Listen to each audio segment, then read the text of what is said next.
Thrand here, and I'm here with another spectacular box opening brought to you by Medieval Shoppe Australia. Your old Tim has sent us a lot of blades, a lot of good blades I think a lot of y'all will be interested in. I've got everything from daggers to lots of swords. It was a big shipment, it weighed a lot. I was very impressed by it. He sent it right after Hurricane Harvey. He had trouble getting it to us due to having trouble with high floodwaters and stuff in Houston, so it took a while to actually get here. We've been planning lots of videos. I'd like to start off by apologizing for not having a lot of videos out. And the reason we haven't gotten anything out was it was summer break for the Viking kids, and so you know they got their own little channel. They haven't been interested in doing videos lately. They want to get back into it, but I wasn't going to force them during the summer to do something they don't want to do. You know how they are. What we're going to do today is we're going to go through all these blades, and I want you all to be thinking while you're watching, which blade would you like to see tested first or a video done about, and how would you like to be tested? Put that down below in the comments. If you haven't subscribed already, give us some subs down below and some thumbs up if you like the video. I think you're going to love what we got. This is going to lead up to a spectacular ending here. I've got something that everybody's all been waiting for a very long time. If you know what that is right now, put that down below before it comes up. We'll see if you're right. Something we've been wanting on the channel forever. Let's start off with, I guess, like maybe not the smallest and the least, but something very nice. It was a gift from your old Tim. We went through that storm, Hurricane Harvey.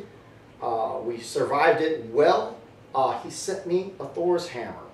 Now I'm sure that's so y'all can see what kind of jewelry and amulets and items he has like this. I don't know how well you can see it. I'll put an image up of it. But it's a beautiful little Thor's hammer. And a gifted Thor's hammer has always supposedly had more power, I've heard from many people, than one you would make or get yourself. So I very much appreciate the gift, and I shall wear it. You'll see me wearing this from now on. A little hammer, and it even came with the cord, the wax cord to tie it with. Very nice. We've also got a medieval lock, or a medieval style lock. This is the medium-sized padlock. And it works very well. If you have a sea chest that you want to put this on, it would look very nice in an event. As for total Viking age, locks have been around for a very long time, especially warded style locks. We know that they found them on chests. This exact design, I'm not 100% sure, but it's a beautiful lock.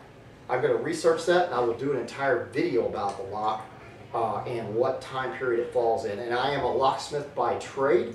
So this should prove an interesting video, because I do know quite a bit about locks and how they're picked and so on, how you could possibly get past the wards in it. Let's go ahead to the next item. I've got a 16th century German dagger. And no, I didn't pull it out of the box. This would have been hard if it was down in the box to get out. It's a beautiful dagger. What I like about this, it's got a nice broad blade, your classic dagger design. You've also got kind of a ricasso here if you want to put your finger up on it to get extra cutting ability. It's a very stiff blade. I can tell it's going to be very sharp, so not only will this be great for punching through stuff being stiff, it will also be excellent for the cut, and I'm expecting it to cut very well. We've got a counterpart that's also around 16th century, it's German, and I'll give you a hint that's coming up soon. But we're going to test this out. I think it's very nice, very beautiful dagger. Let's go to something else. I've got a folding camp blade. It's basically a utility blade like you could see at any time period. I mean, folding knives, no one knows how far they go back, but I mean, I could see this. I could see somebody using this in the 9th century, something like this to work with. This blade's great for carving, cutting. It's not really so much for combat or battle. It's not something like that, but it was a great utility tool, and I'd love to do some videos about testing this out, seeing how well it works, and I'll be definitely using this as a period tool if I'm working on some shields that I plan on working on in the future. I plan on doing some more historically accurate shields, much more like we tested up at Alpsfolk Viking Martial Arts with author von Eschen, the one he created. I have some other ideas, and I may make one to carry it there next time to test in my own design and how I think it could have come about. All right, let's go ahead and pull a sword out of here. And we'll start off with something. We've got the Scottish medieval sword.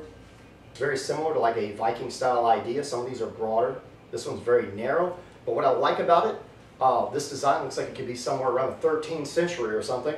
And you've got an extra part of the grip. I mean, this is almost like a longsword, the length of the blade.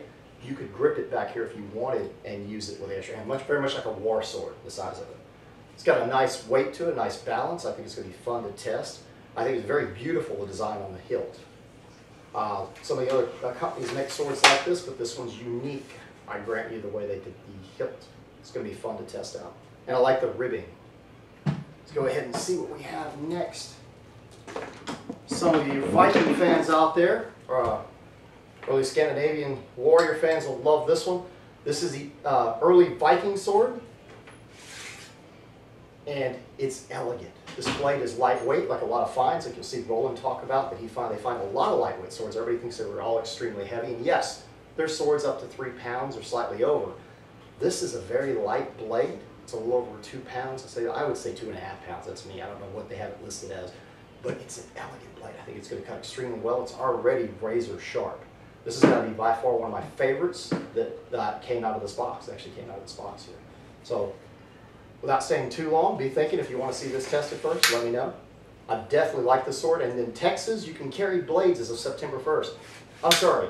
I don't know if I'll get in trouble or not, but supposedly not. I want to carry this thing around with me around town. It's beautiful. Would love to do that.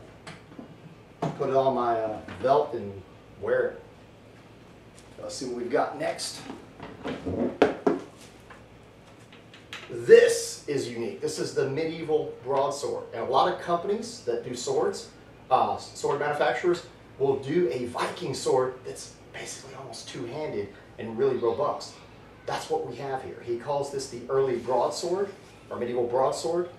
And they wouldn't have used the term broad if this was an early period when you use a blade like this. This is a Type 10 blade, Viking-style Type 10 blade. It's a little robust, but it's still balanced very well for one-handed use. This can be used one-handed even with the grip that, no, this grip is not historically accurate for most Viking blades. They're very tight. People complain about those. But on this one, as you can see, you can actually get an extra grip on it if you want it. So it makes it, like I said, like a war sword, kind of like the other blades designed. I like that because it's unique. That's what makes this one unique. So you've got the idea of a robust blade, very stiff, very strong, good cutting edge, nice deep forward. So it's not heavy at all. Yet you still have that ability to use it one-handed or an extra grip. I think it's going to perform very well. But I can see this thing falling in history later century when they were still using Type 10 blades, but they weren't as common because somebody wanted a good cutter and an earlier style, trying to copy the earlier style of migrational and Viking age tea-cozy style pummels. Alright, and last but not least, I hope you all are excited as I am. This is the German longsword. In your oak-shot typology, this would fall into the category of a 20A. Yes, a 20A. Very unique design. I like the wire wrapping at the back and how it's very narrow and small, because as you know, you're not supposed to grip it on a sword like this. It's elegant enough it can almost be used one-handed. The sword in the hand in the back pretty much just glides on it, and the pommel being octagonal, but being just right, I mean, I think it's perfect, allows a hand to slip around it easily enough. It's not going to get in the way of the hand, so the hand doesn't hinder the pommel, and one can use the blade in a very elegant way. I mean, like you're supposed to use a longsword. The sword to me is a classic longsword to be designed for cutting. It actually really reminds me, the blade does, of the longsword that we examined at the Ewart Oakshot Institute that Craig Johnson was talking about. And of course, I couldn't test that one, but this one very much feels like that blade, the way it felt in my hands when I picked it up with the linen gloves on. So this is going to be something that, I mean, I'm looking forward to. It's something we've wanted for a very, very long time. So if you guessed that down below, is we're going to get a longsword, finally a real longsword, not a, I mean, a lot of swords can fall in that category, like we did the Scottish claymore, as a lot of people would call it, or greatsword. Yes, but some people consider that more of a bearing sword or too heavy a sword to use. This one is definitely not. This is exactly what most people are looking for in a longsword, in my opinion. It's beautiful. I can't wait to test it out. All these have very nice sheaths, and I want to thank you all, Tim, again, and let you all know that that's pretty much it. We've gone through the entire box now. I think I've got everything. Is that right, Kati? That's everything as far as I know. Okay, I got everything. I'm done. Just so everyone knows, we should be back in our backyard in the next few days. The main damage Harvey did was it took down one of our trees in the middle of our set. Yeah, and I started off with an axe because we had no electricity because I want to get back at this as soon as possible. Of course, with no electricity, how are we going to do it? And then we went to a chainsaw to finish up because, yes, it needed a few extra cuts, and after worn out from using the axe, the chainsaw was a nice relief. I mean, the modern... I broke 2 axes. I broke an axe on it. Yes, I did. Yeah, one of my axe handles actually broke cutting the tree, so I kind of had to go to the electric chainsaw, unfortunately. Not very medieval, but still got the job done. Anyway, we got that taken care of. We're doing some cleaning up. We had some minor damages from the storm. And any donations at Patreon, if you want to go by there and throw a little money at us, it wouldn't hurt us any. It'll help us get back in the swing of things much quicker because it is costing us extra money due to the storm. Harvey did have an impact on us, although I am very lucky, and by the gods, we didn't take much damage from it. As you saw the videos I put up when I could, I had no electricity. I was using my cell phone trying to charge it in my vehicle. And I try to keep you all updated what's going on and that we were okay. But anyway, as always, I hope you enjoyed this video. And for our vet,